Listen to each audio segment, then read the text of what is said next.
하나님의 비전을 품고 살아가는 비전 울타리 가장 김기하, 부가장 조준수 부부입니다. 만나면 즐겁고 기쁨이 넘치는 가족과 같은 저희 비전 울타리는 성도님에게 기쁨을 주고 교회에 힘이 되는 일꾼들이 되겠습니다. 함께 기도 부탁드립니다. 오늘의 말씀의 제목은 교회에는 하나님이 보시기에 좋은 일꾼이 있습니다입니다. 하나님의 말씀을 봉독함으로 하나님의 말씀을 선포하겠습니다. 고린도전서 4장 1절에서 2절까지의 말씀입니다. 사람이 마땅히 우리를 그리스도의 일꾼이요 하나님의 비밀을 맡은 자로 여길지어다. 그리고 맡은 자들에게 구할 것은 충성이니라. 아멘. 오늘 바울은 우리에게 이렇게 얘기합니다. 사람들이 마땅히 우리를 그리스도의 일꾼으로. 여러분에게 묻습니다. 하나님은 여러분을 무엇라고 부를까요? 믿지 않는 세상의 사람들은 여러분을 무엇이라고 불러줄까요? 같은 믿음의 삶을 살아가는 믿음의 동역자들의 눈에 나는 어떤 존재로 비춰질까요? 바울의 증언처럼 그리스도의 일꾼? 아니면 복음의 빚을 진 사람? 아니면 걸림돌이 되는 사람? 아니면 언제든지 풍랑이 일고 고난과 시련이 찾아오면 십자가를 던져버리고 도망갈 사람? 과연 어떻게 보일까요? 자, 옆에 계신 분들에게 나는 어떻게 보여지고 있는지 한번 자신의 입으로 이야기를 한번 해보도록 합시다.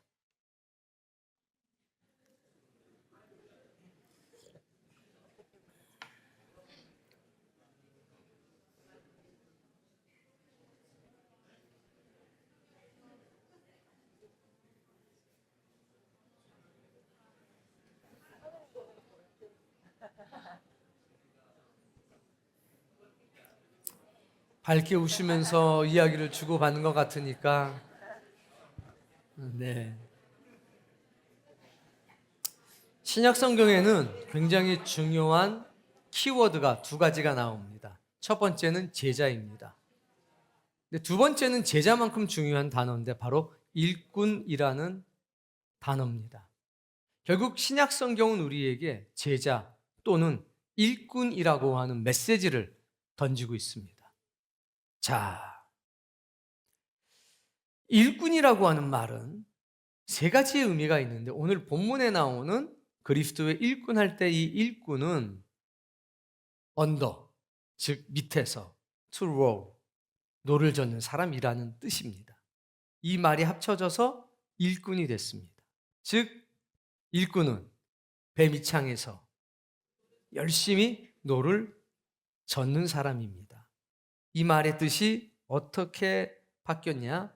누군가에게 종속돼서 시중을 드는 사람. 여기서 바울이 이 말씀을 딱 잡아서 어떻게 해석이 되느냐? 오직 그리스도에게만 종속된 사람.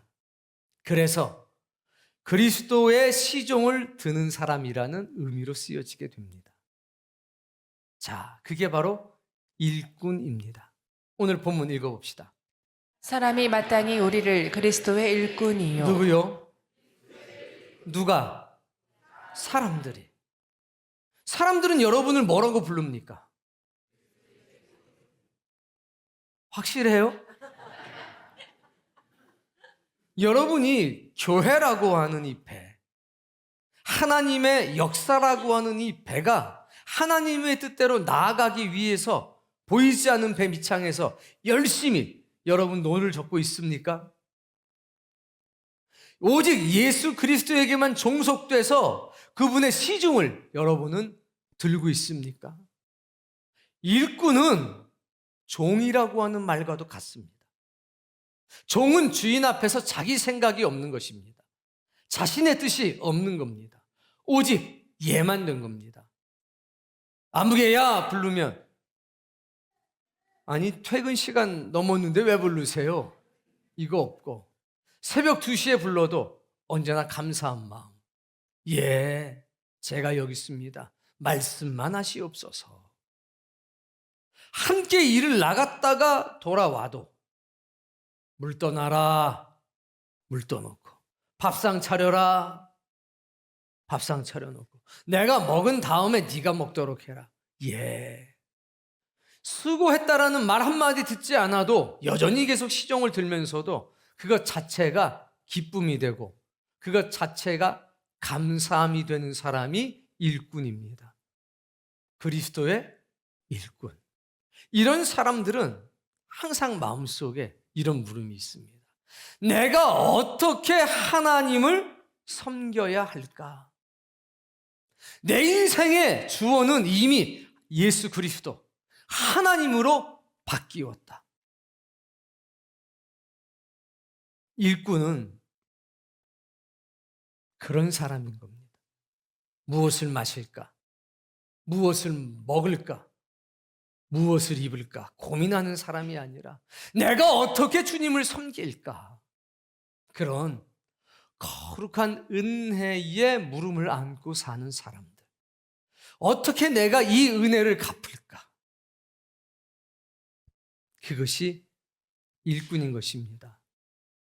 오늘 여러분 안에 거룩한 열망이 솟아오르기를 바랍니다. 그래서 일꾼은 따라해 봅시다. 마중물이다. 마중물이다. 교회의 마중물이다. 네, 마중물이다. 교회가 교회될 수 있는 것은 일꾼이 있기 때문입니다. 보이지 않는 배 밑창에 들어가서 열심히 하나님의 뜻대로 노를 젓는 그 사람들이 있기 때문입니다. 그 사람들은 영적인 마중물이 돼서 이 교회에 은혜와 진리와 생명의 물이 흐를 수 있도록 마중물의 역할을 감당합니다. 자기의 유익을 구하지 않고 자기의 이익을 구하지 않고 살아가는 사람들. 그래서 교회는 일꾼이 필요합니다. 우리는 편의상 교회에 4종류의, 즉 4대 일꾼이 있다고 얘기합니다. 그 첫 번째는 기도 일꾼, 두 번째는 전도 일꾼, 세 번째는 재정 일꾼, 네 번째는 행정 일꾼. 보이지 않는 곳에서 누가 알아주지 않아도 기도의 일꾼이 돼서 기도의 마중물이 돼서 살아가는 사람들, 기도의 일꾼입니다.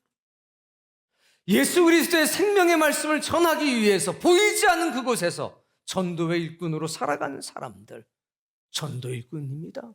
복음의 마중물이 돼서 살아가는 사람들. 세 번째는 재정 일꾼입니다. 이 교회가 교회됨을 지킬 수 있도록 하나님의 거룩한 일에 쓰임받을 수 있도록 보이지 않는 곳에서 재정의 마중물이 돼서 살아가는 사람들이 있습니다. 이것은 액수의 많고 적음과 상관이 없습니다. 언제나 마중물은 그런 겁니다. 아주 작은 물이 많은 물을 끌어오는데 사용되기 때문입니다. 여러분은 이 4대 일꾼 중에 어느 한 자리를 내가 차지하고 내가 그 일원이 되고 싶다라고 하는 열망이 있기를 바랍니다. 교회는 일꾼이 있는가 반면에 교회는 당연히 구경꾼도 있습니다. 영원한 구경꾼도 있습니다. 그러나 구경꾼 중에서 이렇게 기웃기웃거리다가 마음에 감동을 받고 일꾼이 되는 사람도 있습니다. 그러나 중요한 것은 내가 스스로 어떤 사람이 되기를 원하느냐 하는 겁니다. 그 원함과 바람이 나를 그곳으로 이끌어 갈 것이기 때문입니다. 자, 그러면 오늘은 기도 일꾼에 대해서 살펴보고자 합니다. 이 4대 일꾼이 있지만 가장 본질적이고 기본적이고 중요한 것은 기도 일꾼입니다. 기도 일꾼이 있어야 전도 일꾼도 생기고 재정 일꾼도 생기고 행정 일꾼도 생기는 겁니다. 자, 오늘 제목을 읽어봅시다. 교회에는 하나님이 보시기에 좋은 일꾼이 있습니다. 그걸 자신의 언어로 해서 옆에 사람에게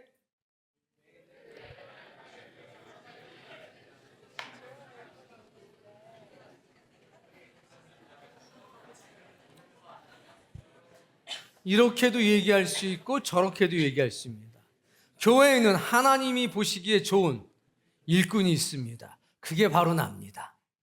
이렇게 할 수도 있고, 교회에는 하나님 보시기에 좋은 일꾼이 있습니다. 그게 바로 집사님이면 좋겠습니다.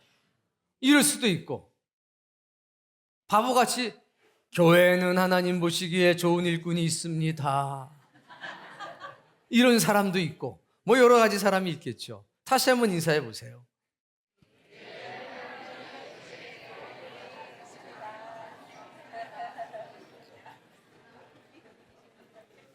훨씬 낫죠? 집사님은 뭡니까 도대체? 놀랬군요.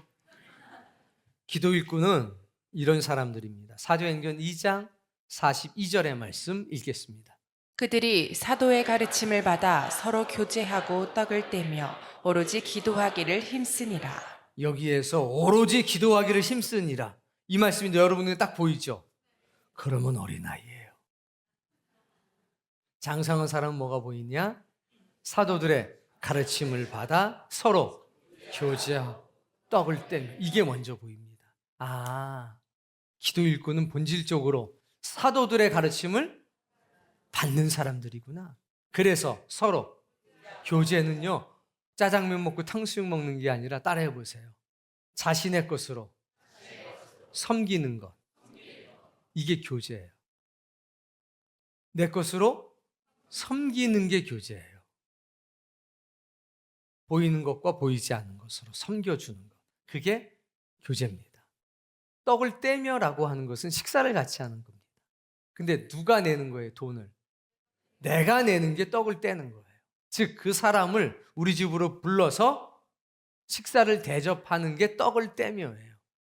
나는 항상 가서 얻어먹어. 그러면 그거는요, 떡떼임을 당하는 거죠.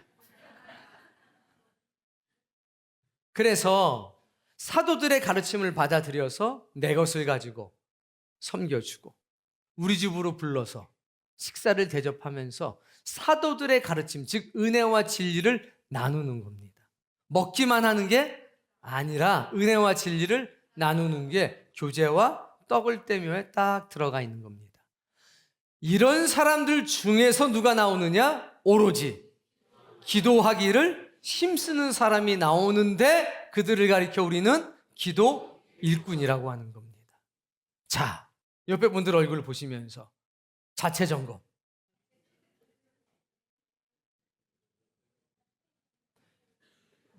요 자체 점검에서 내가 좀 부족하다고 해도 오늘 도전받기를 바랍니다. 그래서 소망을 가지고서 내가 지금 많이 연약한데 나도 좀 기도 일꾼이 되어 봐야 되겠다, 이런 소망이 생기길 바랍니다. 자, 우리는 이 기도 일꾼이 오로지 기도에 힘쓰는 사람들인데, 이 사람들은 기본적으로 사도들의 가르침을 받아서 서로 교제하고 떡을 떼는 사람들 중에서 나오는 겁니다. 가끔 기도하기에 힘쓰는 사람들 중에 나는 다 필요 없다, 나는 나 혼자 기도한다, 건들지 마라, 이건 기도 일꾼이 아니라 따라해 보세요. 기도의 독고다이. 기도의 독고다이예요. 이건 안 좋아요. 기도 일꾼은 사도들의 가르침을 받아서 교제하는 겁니다. 사람들을 만나는 겁니다. 그래야 거기서 기도의 제목들이 나오고, 거기서 은혜의 제목들이 나오고, 거기서 사역의 무언가가 나오기 시작하거든요. 이거 꼭 기억하세요. 의외로 기도의 독고다이들이 많습니다. 나의 길을 가련다. 그거 바람직하지 않습니다.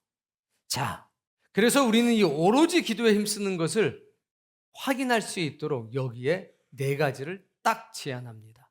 첫 번째, 중재기도. 오로지 기도하는 사람들은 중재기도하는 사람이라. 두 번째, 목적기도. 세 번째, 서원기도. 네 번째, 요 4가지를 하는 사람을 가리켜서 우리는 기도 일꾼이라고 합니다. 이 4가지를 다 하셔야 됩니다. 첫 번째, 옆에 사람들에게 일러주세요.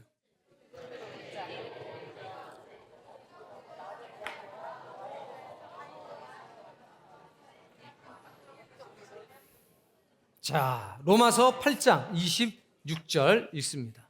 이와 같이 성령도 우리의 연약함을 도우시나니 우리는 마땅히 기도할 바를 알지 자, 못하나 성령님이 우리의 연약함을 도와주십니다. 우리는 기도를 어떻게 될지도 모르겠습니다. 오직 읽어보세요. 성령이 말할 수 없는 탄식으로 우리를 위하여 친히 간구하시느니라. 성령님이 우리를 위해서 기도합니다. 이게 중재 기도입니다. 교회를 위해서 기도하고, 사역자들을 위해서 기도하고, 성도들을 위해서 하는 기도. 이거를 중재 기도라고 합니다. 따라해 보세요. 중재 기도를 하면 내 영혼에 부요함을 얻는다. 옆에 사람 얼굴을 봤더니 영혼에 부요함이 있습니까? 없습니까? 그 사람은 중재 기도를 하는 사람입니다. 근데 영혼이 삐쩍삐쩍 말라가는 사람이 있습니다. 궁핍한 사람들, 중재 기도하지 않는 사람들입니다. 내가 타인을 위해서 기도해 주기 시작하잖아요. 내 영혼이 부요해져요. 왜? 하나님이 그를 사랑하기 때문이죠. 교회를 위해서 기도하고, 사역자들을 위해서 기도하고, 다른 교우들을 위해서 기도하잖아요. 그 사람과 영적으로 가까워져요. 아, 우리 목사님 마음이 이렇겠구나. 아, 우리 전도사님 마음이 이렇겠구나. 우리 교구장님 마음이 이렇겠구나. 아, 저 성도님 이런 아픔이 있고 어려움이 있구나 하면서 하나님이 기뻐하십니다. 하나님이 기뻐하시니까 그에게 자꾸 무언가를 더해 주십니다. 그리고 자기 모습이 보이는 거예요. 타인을 위해서 기도할 때 내 모습이 객관적으로 보여요. 그리고 하나님 보실 때 어떠할지 보여요. 그래서 중재 기도를 열심히 하면 영혼에 부요함을 얻는다. 너무 귀한 거죠. 중재 기도 하시기 바랍니다. 자, 두 번째 목적 기도. 사도행전 12장 5절 말씀. 이에 베드로는 옥에 갇혔고 교회는 그를 위하여 간절히 하나님께 기도하더라. 네. 야고보가 순교를 했습니다. 그리고 베드로는 옥에 갇혔습니다. 그러자 온 교회가 목적을 가지고 기도했습니다. 하나님, 베드로를 지켜주십시오. 베드로를 살려주십시오. 목적을 가지고 기도했습니다. 그러자 하나님은 그 기도에 응답하셨습니다. 누굴 보내셨습니까? 천사를 보냈습니다. 자고 있는 베드로를 깨워서 옥 바깥으로 끄집어내셨습니다. 그러자 베드로가 달려간 곳은 어디입니까? 모여서 기도하고 있던 마가의 어머니의 집으로 갔습니다. 누가 나가느냐? 로데가 나갑니다. 로데라고 하는 어린 아이가, 여자아이가 나갑니다. 베드로의 음성을 듣습니다. 막 달려갑니다. 베드로가 왔어요. 귀신이 왔나 보다. 네가 잘못 들었나 보다. 문을 열었더니 베드로가 있었습니다. 여러분, 하나님은 우리의 기도에 응답하시는 분입니다. 여러분, 목적을 가지고 기도하시길 바랍니다. 성전, 교회 건축을 위해서 기도하고, 전도를 위해서 기도하고, 사랑의 음악회를 위해서 기도하고, 목적을 가지고 기도하면 따라해 봅시다. 믿음에 담대함이 생긴다. 담대함이 생긴다. 누구한테 가서 전도하려고 하는데, 복음을 전하려고 하는데 심장이 떠서 못하겠는 분 손. 괜찮아요. 왜 안 들어요? 내가 다 알고 있는데. 목적 기도하셔야 합니다. 목적 기도하면 뭐가 생긴다고요? 담대함이 생깁니다. 담대함이 생겨요. 믿음으로 하는 기도이기 때문에 하나님이 반드시 담대함을 주십니다. 그 담대함이 무언가를 뛰어넘게 하고 이기게 하고 극복하게 하는 겁니다. 뭐 좀 한번 살아보려고 하면 심장이 뛰고, 뭐 좀 이렇게 해보려고 그러면 막 그냥 목적 기도하십시오. 그것을 위해서. 그러면 담대함이 생깁니다. 다윗이 되는 거죠. 다윗이. 목적 기도라면 뭐가 생긴다? 자, 1번, 2번 얻는 유익들에 대해서 이야기 나눠봅시다.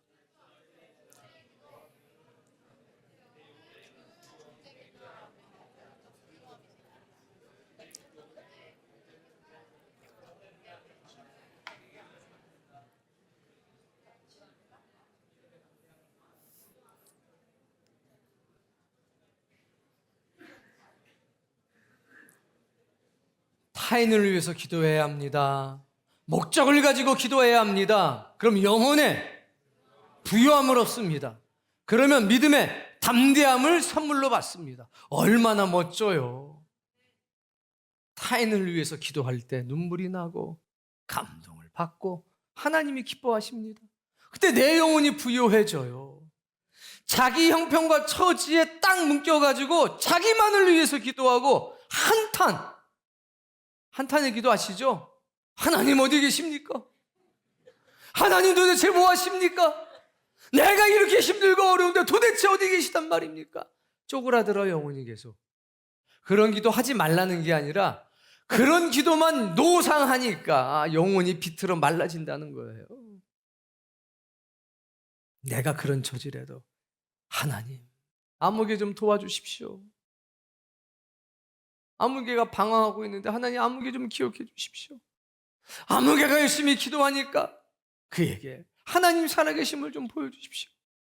아무개는 예배 시간에만 오면 딴 생각하고 있다가 하는데 아무도 모르고 저만 합니다. 아버지, 그 아무개 좀 깨우쳐 주세요. 아무개는 교회 나온 지가 20년이 다 됐는데 아직도 1년 가야 새벽에 한 번도 안 나옵니다. 아버지, 새벽에 한 번이라도 나오게 해주시고. 내가 남을 위해 기도할 때요, 내 모습이 보여요. 아이고, 나도 참 연약한 게 많구나. 그래서 끝에 이런 게 붙는 거예요. 주여, 나도 한번 돌아봐 주세요. 이러면서 내 영혼이 어떻게 되냐? 귀해져. 내가 네 환난과 궁핍을 알거니와 실상은 내가 부유한 자니라. 우리 부유한 자예요. 우리 부유한 자거든요. 기도는요, 돈 많아야 하는 게 아닙니다. 기도는요, 재산이 많아야 할 수 있는 게 아닙니다. 기도는요, 억울한 누명을 쓰고 감옥에 가도 할 수 있고, 형들에게 노예로 팔려가지고 갔어도 거기서도 할 수 있습니다. 요셉이 그런 사람 아닙니까? 오늘 여러분이 그런 사람 아닙니까? 영혼의 부유함을 누려보세요. 그리고 믿음의 담대함을 얻도록 하십시오.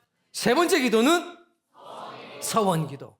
자, 서원기도는요, 사도행전 18장 18절 말씀에 보면 읽어봅시다. 바울은 더 여러 날 머물다가 형제들과 작별하고 배 타고 수리아로 떠나갈새 브리스길라와 아굴라도 함께 하더라.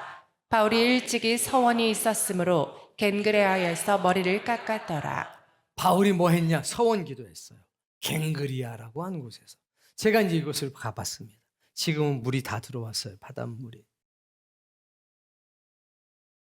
그리고 바울은 하나님께 서원기도를 하고 자신의 머리를 밀어버렸습니다.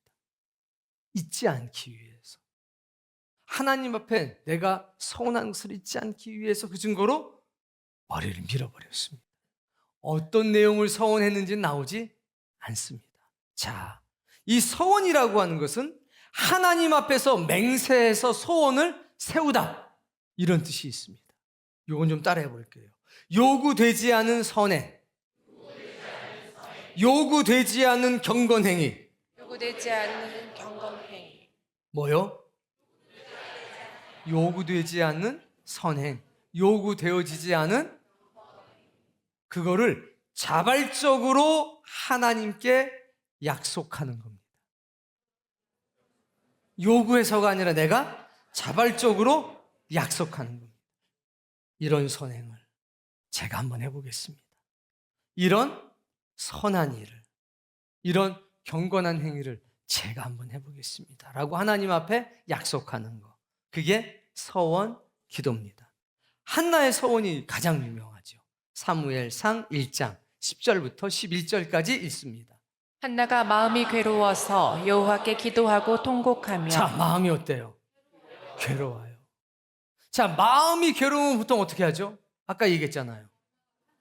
한탄 기도. 주여 어디 계십니까? 하나님 도대체 뭐하고 계십니까? 보통 이렇게 하는데, 한나는 마음이 괴로웠어요. 근데 하나님께 기도하면서 통곡합니다. 어디 복습 한번 해볼까요? 3가지가 있었다. 처음, 1번 하나님과 마음이 통했다. 2번 오래 기도했다. 3번째 하나님의 유익을 구했다. 이게 한나의 기도잖아요. 그게 나오는 거예요. 기도하고 통곡합니다. 막 울면서 기도하는 거죠. 계속 서원하여 이르되 네, 뭐 했습니까? 서원했습니다. 그 내용이 나와요. 읽어봅시다. 만군의 여호와여, 만일 주의 여종의 고통을 돌보시고 나를 기억하사 주의 여종을 잊지 아니하시고 너무 아름답잖아요. 너무 아름답잖아요. 아들이 없어서 애를 놓지 못해서 온갖 고통과 멸시와 천대를 받는 중이었는데 하나님, 여종의 고통을 돌봐주세요. 나를 기억해 주세요. 저를 잊지 말아 주세요. 고운 말 쓰잖아요. 그리고 결정적인 기도가 나옵니다. 읽어봅니다. 주의 여종에게 아들을 주시면 내가 그의 평생에 그를 여호와께 드리고 삭도를 그의 머리에 대지 아니하겠나이다. 한마디로 말하면 드리겠습니다. 아들을 주시면 그 아들을 하나님께 드리겠습니다. 그걸 우린 나실인이라고 하는 거죠. 내가 아들이 없어서 한이 되는 건데 아들을 주면 내가 잘 데리고 살겠다 이게 아니라 아들을 주시면 그대로 하나님께 다시 드리겠습니다. 하나님이 요구하셨습니까? 한나야, 내가 명년 이맘때에 아들을 줄 터인데 나한테 바칠 수 있겠느냐 요구하지 않았어. 기도하다가 서운한 거죠. 요구받지 않은 선행을, 경건의 행동을 한 겁니다. 하나님께 드릴게요. 이게 뭡니까? 서원 기도입니다. 우리는 해마다 크던 작던 서원 기도하기를 바랍니다. 아니 그럼 뭐 맨날 아들, 딸 드려야 돼요? 이게 아니라 요구되지 않은 선행을 아주 작은 거라도 하나님께 약속을 하라는 얘기죠. 그러면 어떤 일이 있느냐? 하나님과 가까워집니다. 서원 기도를 하면 하나님과 가까워집니다. 매우 가까워집니다. 기도의 일꾼은 그래서 매해 하나님께 서원 기도를 하는 겁니다. 하나님과 가까워집니다. 하나님, 제가 이런 걸 한번 올해 해볼게요. 하나님, 제가 올해 이런 것을 한번 해볼게요. 마치 하나님에게는 무슨 뭐와 같으냐면 선물과도 같은 겁니다. 사랑하는 사람에게 뭐 합니까? 선물해요. 요구해야 해요? 그거 안 돼요. 정신 차리셔야 되는 게 결혼기념일날, 생일날 요구하시는 분들이 있어요. 그러지 마십시오. 또 말씀드리는데 무시하지 마십시오. 요구하기 전에 하십시오. 그렇게 해서 가까워지기를 바랍니다. 그래야 가정이 잘 되는 거 아니에요? 보세요. 선물을 주고받는 사이는 점점 어떻게 돼요? 근데 요구해서 주고받는 사이는 점점 불편해져요. 그러니까 요구하기 전에 서로에게 선물을 하시기 바랍니다. 마음의 선물이든 언어의 선물이든 아니면 눈에 보이는 작은 것이든 그러면 가까워지잖아요. 하나님과 통하면 서원 기도하게 됩니다. 그러면 그럴수록 점점 하나님과 가까워집니다. 그런 은혜가 오늘 여러분에게 있기를 바랍니다. 네 번째, 작정 기도. 자, 이 작정 기도는 시간을 정해서 기도하는 겁니다. 적어도 이틀 이상은 하셔야 돼요. 하루는 작정 기도라고 할 수가 없어요. 왜? 오늘 시작해서 오늘 끝나는 거니까 적어도 내일이 있어야 되지 않겠습니까? 하나님, 제가 내일까지 이틀 이상 기도하셔야 돼요. 보통 많이 하는 게 일주일, 그 다음에 한 달, 30일, 그 다음에 40일, 그 다음에 100일, 그 다음에 365일, 그 다음에 500일, 그 다음에 1000일. 우리 교회에 1000일 기도 작정한 분이 3분이 있었습니다. 광염교회 왔다 갔다 할 때 우리 그때 이제 작정 기도 했었거든요. 1000일 3명, 500일 또 있었습니다. 참 그분들 열심히 기도했는데 결과 보고가 아직 없어요. 작정 기도를 하게 되면 기도의 재단이 단단하게 세워집니다. 그래서 우리가 일단 작정기도 딱 들어가잖아요. 사단이 방해합니다. 온갖 문제를 일으켜서 그 작정기도 못하게 해요. 전 지금도 이 귀에 쟁쟁이 들립니다. 우리 김 목사님의 모친께서 하나님, 나는 새벽에는 나가서 기도할 수가 없습니다. 8명의 사람들의 도시락을 싸줘야 되기 때문에. 그래서 제가 저녁 기도를 하나님께 하겠습니다. 이게 서원 기도면서 동시에 작정 기도인 거예요. 그러니 이 3년 동안 가까운 사람들은 죽지 않게 해주세요. 그럼 문상을 가야 되니까 이 3년 동안 우리 일가 친척 중에서 가까운 사람들은 하나님 돌아가지 않도록 하나님 지켜주십시오. 이 작정을, 이 서원을 이룰 수 있도록 하나님 도와주십시오. 했다는 거 아닙니까? 사단이 가요. 역사해요. 근데 그것을 이겨내고 작정의 기간들을 채워나가게 되면 기도의 재단이 단단하게 세워집니다. 그래서 어떤 환경, 어떤 처지에서도 기도하는 걸 멈추지 않게 되지요. 그 힘은 작정 기도로부터 나옵니다. 여러분, 하루, 이틀, 3일 해보도록 하십시오. 역사가 나타날 겁니다. 자, 기도의 유익 첫 번째, 중재기도, 영혼의 부요함을 얻는다. 두 번째, 목적기도, 믿음의 담대함을 얻는다. 세 번째, 서원기도, 하나님과 가까워진다. 네 번째, 작정기도, 기도의 재단이 단단해진다. 자, 요 네 가지 유익에 대해서 옆에 분들과 나눠보도록 합시다.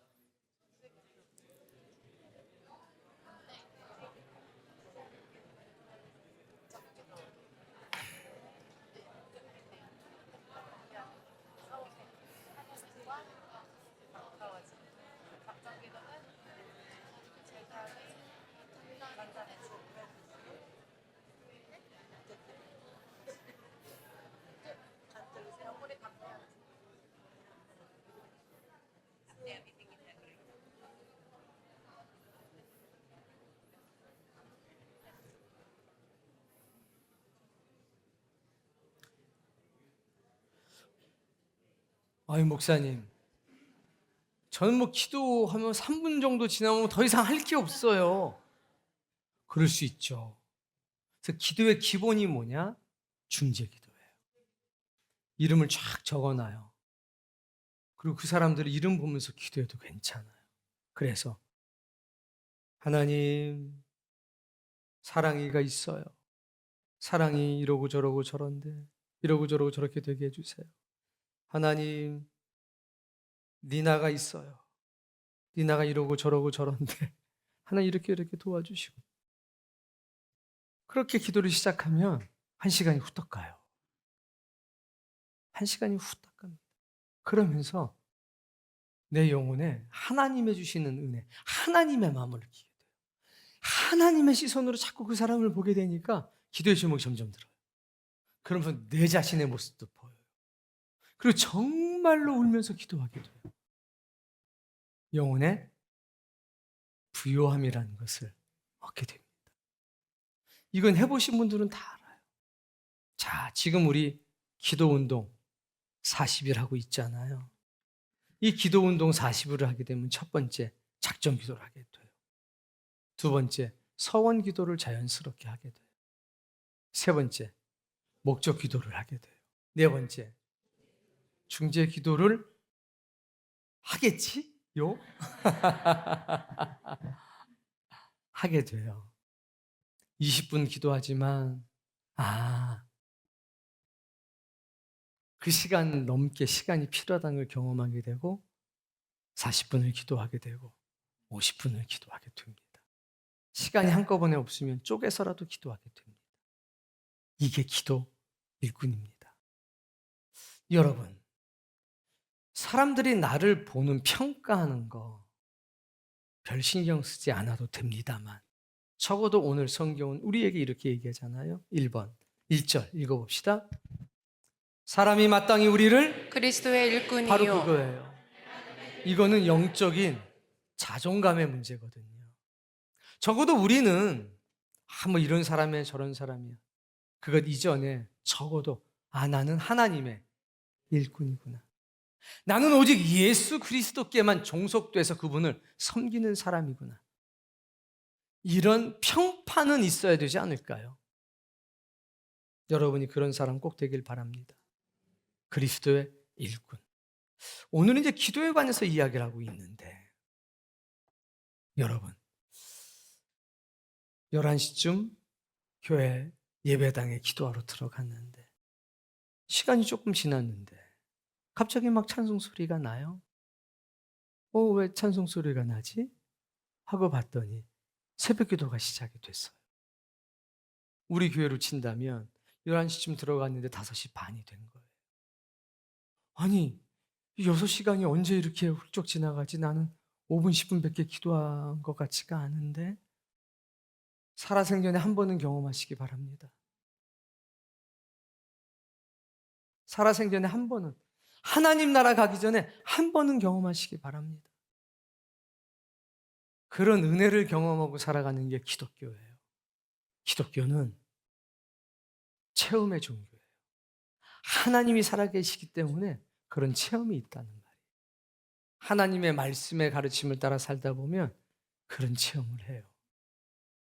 제가 그것을 경험한 게 19살 때입니다. 선배들이 모여가지고서 뭘 해준다는데 난 그게 싫어가지고 이렇게 예배당에 기도하러 갔어요. 근데 우리 집에서 모였거든요. 너무 답답해서 잠깐 기도하러 갔는데 4시 반이 된 거예요. 집에 가봤더니 아무도 없더라고요. 여러분, 이거 나이하고 상관이 없어요. 하나님의 주시는 은혜는 나이하고 상관이 없습니다. 나이가 많아도 경험할 수 있고 나이가 어려도 경험할 수 있어요. 그날 받은 은혜가 너무 커요. 어떻게 살아야 할까에 대한 정말 내 마음에 기쁨이 되는 게 뭔지를 그날 알았어요. 19살이면 얼마나 놀고 싶은 게 많아요. 선배들, 후배들 다 모여 있는데. 그런데 하나님께서 저를 주장하셔서 예배당에 가서 기도하게 하셨어요. 근데 만 5분, 10분 기도한 줄 알았는데 찬송 소리가 나서 눈을 떠보니까 새벽 기도회가 시작이 되고 있더라고요. 얼마나 놀라운 것들을 경험했는지 여러분에게 말씀드립니다. 기도 일꾼은요, 하나님께 얻는 유익이 참 많습니다. 살아생전에 한 번이라도 그 경험을 꼭 하시길 바랍니다. 그런 경험이 이미 하신 분도 있을 거예요. 잠깐 기도한 것 같은데 뭐야, 1-2시간이 됐어? 잠깐 기도한 것 같은데 4-5시간이 지났어? 정말 하나님과 귀한 만남의 시간을 가진 거죠. 그런 은혜의 흔적들이 있기를 바랍니다. 자, 끝으로 손 한번 들어볼게요. 목사님, 말씀을 듣다 보니까 저도 모르는 사이에 기도 일꾼이 된 것 같아요. 손 들어보세요. 꼭 안 들어도 된다는데 요새는 너무 잘 들어서 저는 기도 일꾼이 되고 싶어요. 손. 네, 될 겁니다. 되고 말고요. 이 교회가 하나님의 뜻대로 살아가기 위해선 우리 교회에 기도 일꾼이 있어야 합니다. 그리고 우리 교회에 전도 일꾼이 있어야 합니다. 그리고 우리 교회에 재정의 일꾼이 있어야 합니다.